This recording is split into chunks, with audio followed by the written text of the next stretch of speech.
Supreme Judge.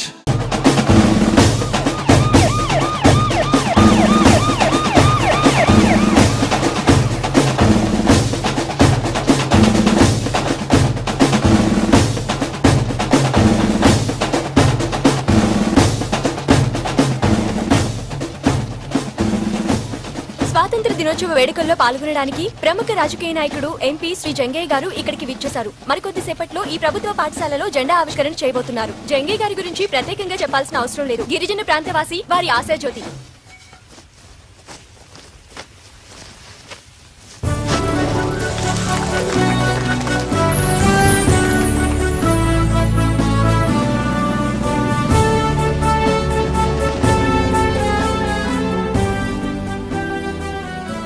ఇప్పుడు మన ప్రీతమ నాయకులు ఎంపీ శ్రీ జంగయ్య గారు మాట్లాడతారు. నమస్తే. నమస్కారం. నమస్కారం. బ్యాండ్ బాగొట్టారయ్యా. ఆపండి, బ్యాండ్ బాగొట్టారు చెప్పా కదా, ఆపండి. అందరికి చాక్లెట్లు వచ్చాయి ఏంటి? అరే చాక్లెట్లు వచ్చాయండి, మాట్లాడరేంటి? ఏంటి వచ్చాయా? Very good, very good. నా చిన్నప్పుడు స్వాతంత్ర దినోత్సవం అంటే చాలా ఆనందంగా లగెత్తుకుని స్కూల్కి వెళ్ళిపోయేవాడిని, చాక్లెట్లు పెడతారని. ఇప్పుడు స్వాతంత్ర దినోత్సవం అంటే చాక్లెట్లు తినటం కాదు.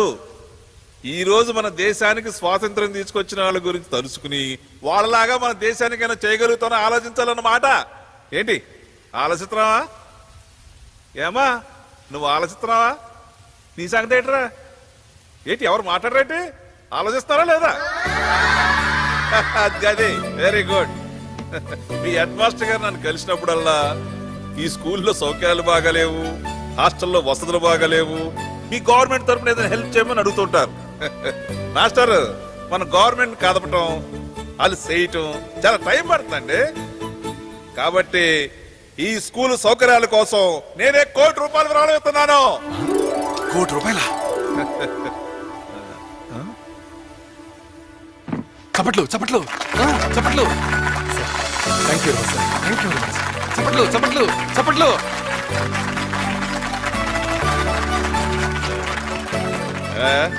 సంతోషమేనా? ఫోటోలు దిగుతారా?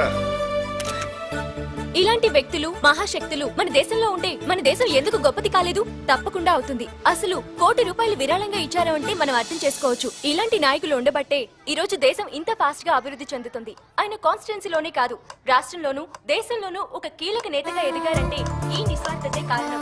మచ్చలేని ఆయన రాజకీయ చరిత్ర యువతరానికి ఆదర్శంగా. చూడు చూడు, నీ ఫేవరెట్ పొలిటీషియన్ జంగయ్య నిన్న ఒక స్కూల్కి వెళ్ళి ఏం చేశాడో తెలుసా? ఏం చేశాడు? బెంచీలు కుర్చీలు ఎత్తుకొచ్చాడా? ₹1 కోటి విరాళం ఇచ్చాడు. ఇస్తాడు ఇస్తాడు. ఎందుకు ఇవ్వడు? ప్రజల దగ్గర దొబ్బిందే కదా. ఈ రోజు ఆయన ఇంటర్వ్యూ చేయబోతున్నావు కదా, అడుగు. పిలిచింది ఇంటర్వ్యూ కాదు, ఆ పేరుతో కాంప్రమైజ్ కి. ఓ, అతని మీద నువ్వు రాసిన ఆర్టికల్స్ కి రియాక్షనా? 500 కోట్లు సంపాదించాడు కదా. ఇంత రేంజ్ లో కరెక్షన్ జరుగుతుంటే గవర్నమెంట్ ఏమీ స్ట్రాంగ్ యాక్షన్ తీసుకోదా? Is it blind? ఈ దేశంలో లక్షల కోట్లు స్కాములు జరుగుతున్నాయి. వాటి గురించి అడిగే దిక్కులేదు. ఈ 500 కోట్లు ఒక లెక్క.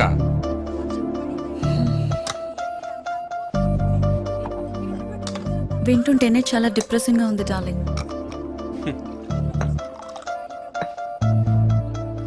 అలాంటి విలన్స్ తో పోరాడడానికే కదా అలాంటి హీరోస్ ఉంది.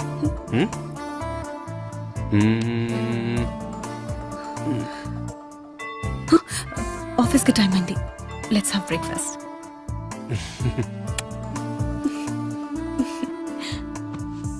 ఇదిగో ఆ టేబుల్ అక్కడ పెట్టవే. అలాగే సార్. ఆ క్లాత్ నలుగుద్ది, కుర్చీలు సర్దన్నయ్యా. ఏంటి అడావుడి? ఈ రోజు ఎంపీ సార్ కూతురు ఎంగేజ్మెంట్ అండి. ఓ, మా పని కొంచెం అయ్యేది చూడండి సార్. అలాగే అలాగే. ఢిల్లీలో పార్లమెంట్ జరుగుతున్నప్పుడు మినిస్టర్ గారితో మాట్లాడి సెట్ చేస్తాను. పని అయిపోతుంది, మీరు వెళ్ళిపోయి. నమస్తే. వస్తాను సార్. నమస్తే. రండి రండి నా ప్రియమైన శత్రు గారు, బాగున్నారే? భలేవారే, నేను మీకు శత్రువు ఏంటండి? కాకపోతే ఏంటయ్యా, నా అపోజిషన్ లీడర్లు కూడా నువ్వు నా మీద చేసిన అటాకులు చేయలేదు. నువ్వు నా శత్రువు కదేంటి? ఇది నా వర్క్. యాండి గవర్నర్ గారికి ఒకసారి గుర్తు చేయమని వాళ్ళ పిఎక్ చెప్పారా? చెప్పేవేటయా? చెప్పానమ్మా, అందరికీ చెప్పాను. సీఎం గారి ఆఫీసులో పిఏ కూడా చెప్పాను. వస్తామని కన్ఫర్మేషన్ కూడా ఇచ్చారమ్మా. ఓకే. సరే, నువ్వు వెళ్ళి 2 కాఫీ పంపించు. సరే సార్. రా కూర్చో. ఏ విషయం మీద ఇంటర్వ్యూ చేయమంటారు? నా గురించి డైలీ సీరియల్ లాగా రోజు ఏదో ఒకటి రాస్తానన్నావు కదయ్యా. ఇల్లీగల్ మైనింగ్, రోజు వుడ్ స్మగ్లింగ్, ఏజెన్సీ ల్యాండ్ కబ్జాలు చేశారని చెప్పి 500 కోట్లు సంపాదించాను నేను. నెగిటివ్ గా తప్ప పాజిటివ్ గా ఏమైనా రాసే వ్యక్తి. చాలా సంఘ సేవ చేశాను నేను. నా నియోజకవర్గాన్ని ఎంత డెవలపింగ్ చేశాను తెలుసా నీకు? వాటి గురించి నువ్వు రాయట్లా.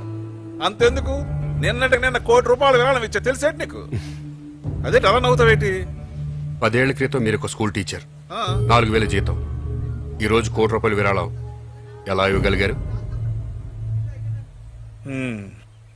సరేనయ్యా, ఈ డొంక తిడు ఎందుకు గానీ ఎంత కావాలేటి? రాతలు మార్చి సంపాదించాల్సిన అవసరం నాకు లేదు. వస్తే రాయటం మానంటావు. నువ్వు రాసి ఏంటంటే సాధించేది? జనం నువ్వు రాసింది పొద్దుట చదువుతారు, సాయంకాలం పొగోడి పట్టం కట్టుంటారు తెలుసా నీకు?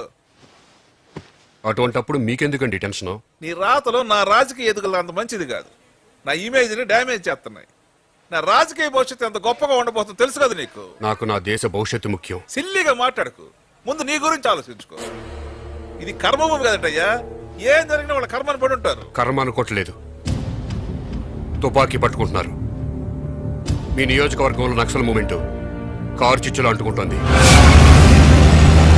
తిండి గింజలు పండించాల్సిన రైతులు, అడవుల్ని నమ్ముకున్న గిరిజనులు, స్టూడెంట్స్, ప్రొఫెషనల్స్ మరెంతో మంది ఇందులో ఇన్వాల్వ్ అవుతున్నారు. ఆపో, ఏం బెదిరిస్తున్నావేంటి? అన్నలు మీ మీద కన్నేశారు.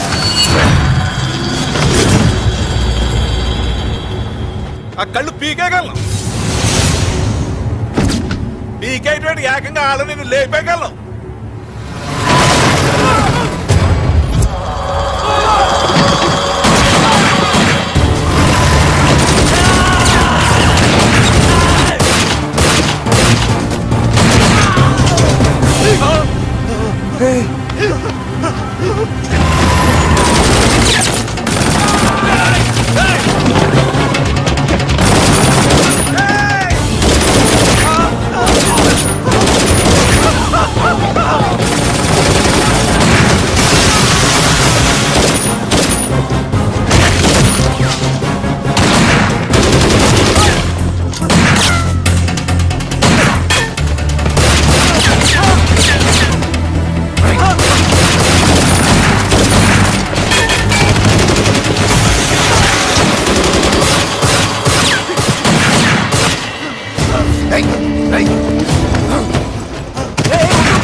రామనం పేరు దగ్గర పిక్ చేసుకోండి.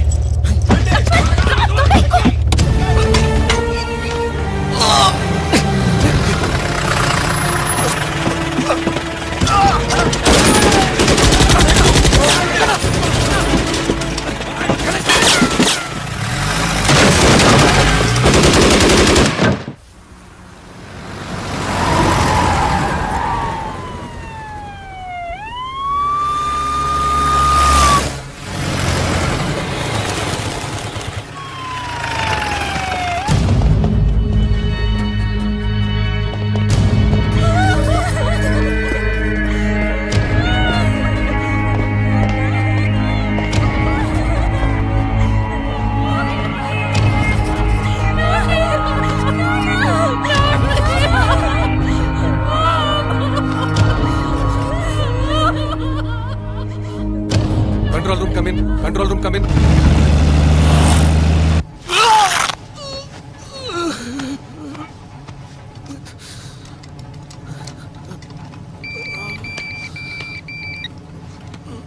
అన్నా ఎంపీ చనిపోయాడా? అవును, మన వాళ్ళు ముగ్గురు చనిపోయారు. ఓ గాడ్. రామ్దాస్ అనే బుల్లెట్ తగిలింది. ఇప్పుడు ఎలా ఉంది? మేనేజ్ చేస్తున్నాం. మీరు ఒక ఆస్ట్రేజ్గా తీసుకున్నారు కదా? ఎస్కేప్ అవడానికి తీసుకున్నాం. అతని పేరు Jayadev. Is a prominent journalist. మన సింపథైజరా? కాదు, సిటీ దాటేంతవరకు సేఫ్గా పెట్టుకోండి. దాటడానికి ఉపయోగపడతాడు. ఆ తర్వాత మీ ఇష్టం. అలాగే. సిటీ అంతా సీల్ ఆఫ్ అయిపోయింది. త్వరగా సిటీలో మన హైడౌట్కి చేరిపోండి. నేను మళ్ళీ ఫోన్ చేస్తాను. అండ్ వన్ మోర్ థింగ్, నీ శాటిలైట్ ఫోన్లో తప్ప వేరే ఏ ఫోన్లోనూ నన్ను కాంటాక్ట్ చేయొద్దు. ఓకే. ఈ రోజు ఉదయం ఎంపీ జంగయ్య ఇంట్లో కాల్పులు జరిగాయి. ఈ కాల్పుల్లో ఎంపీ జంగయ్యతో పాటు పలువురు మరణించినట్టు తెలిసింది. అయితే కాల్పులు ఎవరు జరిపారు, ఎందుకు జరిపారు అనే విషయాలు తెలియాల్సి ఉంది. ఈ సంఘటనలో కాల్పులు జరిపిన దుండగులు అక్కడే ఉన్న ఆంధ్రవాహిని పత్రిక విలేఖరి జయదేవ్ ని హాస్టేజ్ గా తీసుకున్నారని తెలుస్తోంది. దీనిపై పోలీసులు ఇప్పటికే దర్యాప్తు ప్రారంభించారు. నగర కమిషనర్ సంఘటన స్థలానికి చేరుకుని పరిస్థితిని సమీక్షిస్తున్నారు. పలువురు నాయకులు జంగయ్య గారి ఇంటికి చేరుకుని ఆయన కుటుంబానికి తమ ప్రగాఢ సంతాపాన్ని తెలియజేశారు.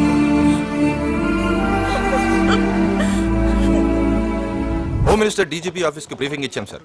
ఐ విట్నెస్ ప్రకారం ఎంపీని కిడ్నాప్ చేయడానికి ప్రయత్నం జరిగినట్టు తెలుస్తుంది సార్. కమిషనర్ గారు, సీఎం గారు మాట్లాడతారు సార్. ఎంపీతో పాటు చాలా మంది చనిపోయినట్టున్నారు. అవును సార్, ఒకరిని హాస్టేజ్ గా కూడా తీసుకున్నారు సార్. ఎవరతను? ఆంధ్రవాహిని జర్నలిస్ట్ అంటే అతని పేరు జయదేవ్.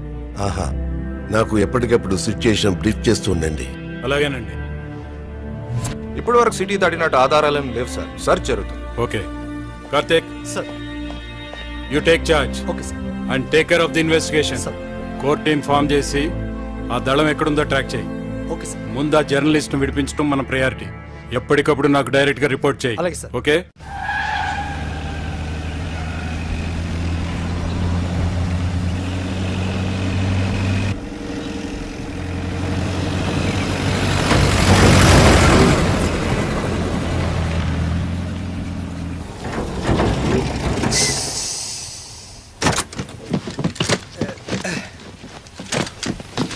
సంభాల్ కే.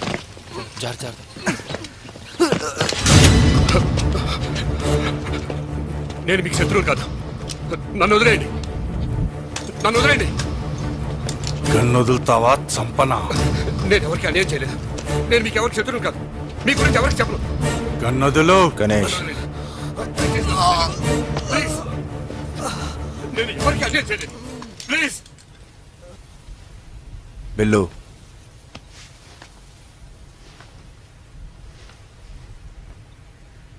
వెళ్ళి గన్ తీసుకో. వద్దు.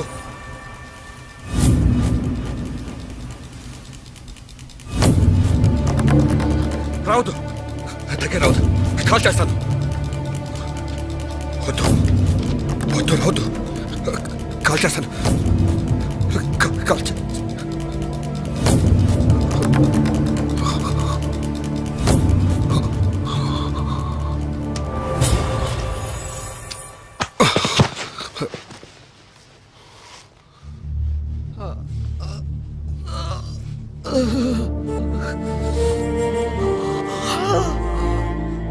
ఎలా ఉంది? హాస్పిటల్ కి తీసుకుపోవాలి. హాస్పిటల్కి వెళ్ళడం రిస్క్.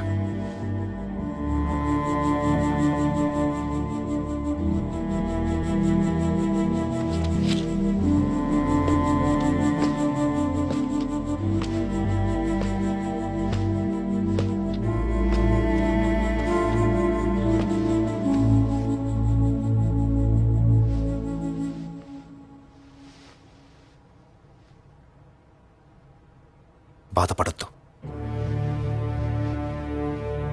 ఇది పోరాటం.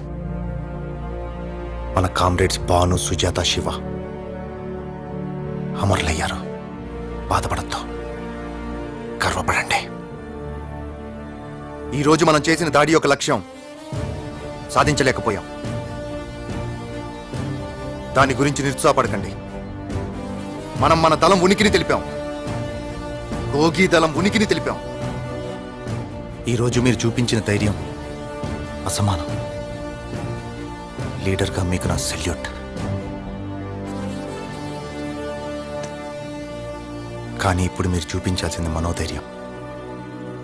చనిపోయిన మన కామ్రేడ్స్ మీద ఉన్న మీ బాధని మీ గుండె లోతుల్లో సమాధి చేయండి. మన లక్ష్యానికి అడ్డురానివ్వద్దు.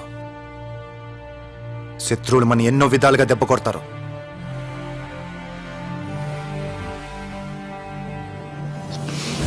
మనం సైనికులం.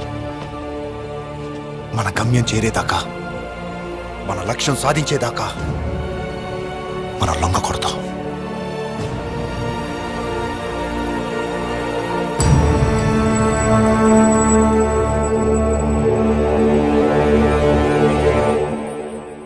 నమస్తే సార్.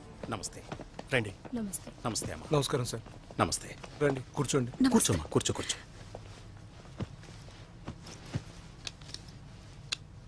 చూడమ్మా, మా జర్నలిస్టులంతా మీతో ఉన్నా. మీరేం భయపడకండి. మేము ఆల్రెడీ వాళ్ళని కాంటాక్ట్ చేయడానికి మా రూట్స్లో మేము ట్రై చేస్తున్నాం.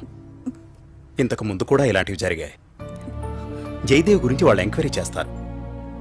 మా ఉద్దేశం ప్రకారం ఎటువంటి హాని చేయకుండా వదిలేస్తారు. మీరు వర్రీ కావద్దు. మీరు ధైర్యంగా ఉండండి సునీత గారు.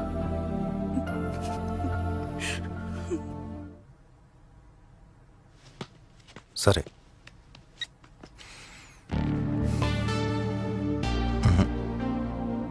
మనం ప్లాన్ చేసిన కర్నూలు రూట్లో ఇప్పుడు నల్లమల చేయడం కష్టం. ఆ రూట్ అంతా సీల్ ఆఫ్ చేశారట. ఎవడో మన మీద ఇన్ఫర్మేషన్ ఇచ్చాడు. అయితే అన్న ఈ నల్గొండ మీకు వెళ్ళిపోతే అక్కడ యాజిటేషన్ జరుగుతుంది. పారామిలిటరీ ఫోర్సెస్ ఉన్నాయి. అన్నా, మనం నార్కెట్పల్లి నుంచి దుర్గి, ఏల్చూరు, వినుకొండ మీదుగా డోర్నాల్ వెళ్తే మన బేస్ క్యాంపు చేరిపోతాం. అవునన్నా. అలా వెళ్ళగలమా? వెళ్ళగలవన్నా. నాది ఈ ప్రాంతమే కదా. పోలీసు వాళ్ళని అరెస్ట్ చేయడానికి వచ్చినప్పుడు నేను ఈ దారి గుండానే నల్లమల చేరింది. కాకపోతే 3 రోజులు అనుకున్నది 4 రోజులు పడుద్ది అంతే. ఒక్కరోజు ఎక్కువ. సరే వెళ్దాం. 4 రోజుల పెద్దన్న పరిస్థితి బుల్లెట్ లోపలనే ఉందన్నా. అన్నా, మనం వెళ్ళేది రాళ్ళగుట్ట పక్క నుంచే. టాటా బాగానే ఉన్నాడు కదా, ఆయనకే చూపిద్దాం. వద్దు. ఈ ఇన్సిడెంట్తో పోలీసులు ఆ ఊళ్ళ మీద నిఘా పెంచుతారు. మనల్ని ఈజీగా ట్రాక్ చేయగలరు. బేస్ క్యాంప్ చేరే ట్రీట్మెంట్ చేద్దాం. రెహనా, 4 రోజులు పర్లేదు కదా? ఏ మెడిసిన్స్ కావాలో చెప్పు, తెప్పిస్తాను. అచ్చా. ఈ విషయం అజిత్కి ఇన్ఫార్మ్ చేస్తాను. నేను విరోధిని కాదు. నన్ను వదిలేయండి ప్లీజ్. నేను మీ విరోధిని కాదు. నన్ను వదిలేయండి ప్లీజ్. ఏంట్రా? నేను జంగా చేస్తున్న కరప్షన్, ఎక్స్ప్లోటేషన్ గురించి ఎక్స్పోజ్ చేశాను. నన్ను చాలా మంది యాంటీ ఎస్టాబ్లిష్మెంట్ అంటారు. Anti establishment? మా పోరాటానికి సపోర్ట్ గా ఒక్క ఆర్టికల్ రాసావా?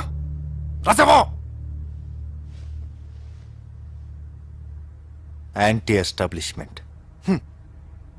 మీలాంటి వాళ్ళు పొలిటీషియన్స్ కి, మినిస్టర్స్ కి వ్యతిరేకంగా రాసి ప్రెషర్ తెస్తారు. డబ్బు ముట్టగానే మానేస్తారు. ఈ రోజు హెడ్లైన్స్ లో కనిపించిన అలిగేషన్ రేపు పొద్దున్న పేపర్లో వెతికినా కనిపించదు. ఆ ఎంపీ జంగేగాడి దగ్గరికి అదే పని మీద వచ్చుంటాం. పైసా వసూల్. నీదొక రాత, నీకొక నీతి. నువ్వు కూడా మాకు విరోధివే. నోరు మూసుకొని కూర్చో.